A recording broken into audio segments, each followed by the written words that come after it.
Result of the division on the motion that the bill be passed. Subject to correction. Ayes 131.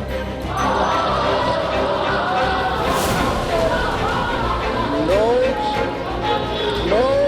102.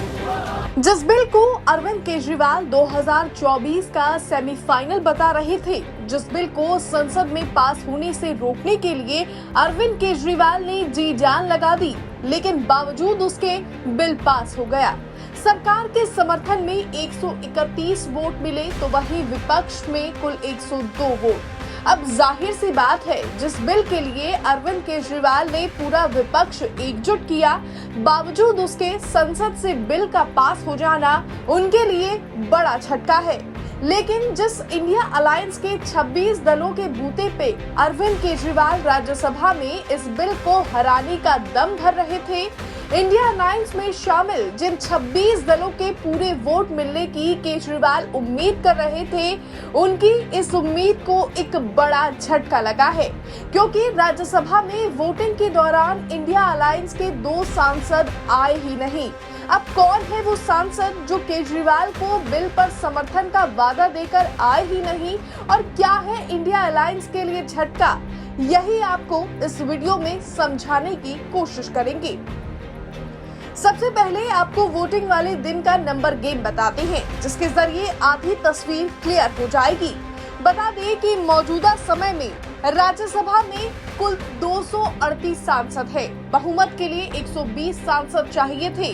सरकार के विपक्ष में कुल 131 vote पड़े, विरोध में पड़े 102 वोट, कुल 233 वोट पड़े। यानी बिल पर राज्यसभा में वोटिंग के दौरान कुल 5 सांसदों ने वोट नहीं डाला, जिसमें बसपा ने पहले ही वॉकआउट का ऐलान कर दिया था, जिनका एक सांसद था जेडीएस के एचडी देवाकोड़ा, वोटिंग में शामिल नहीं हुए।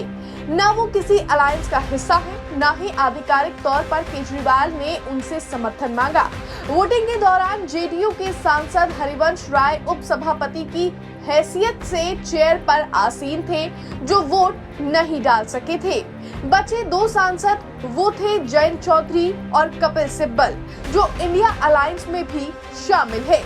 ऐसे में सवाल ये उठता है कि आखिर जो इंडिया अलायंस संसद के अंदर भी एकजुट होकर बीजेपी को हराने की बात कर रहा था, उसके 2 सांसद ठीक मैच वाले दिन ही संसद में नहीं आए, जहां एक वोट कीमती था। जब कयासबाजियों का दौर तेज हुआ तो आखिरकार आरएलडी की तरफ से भी बयान जारी किया गया। आरएलडी नेता ने बताया कि आखिर जयंत चौधरी सदन में क्यों नहीं थे।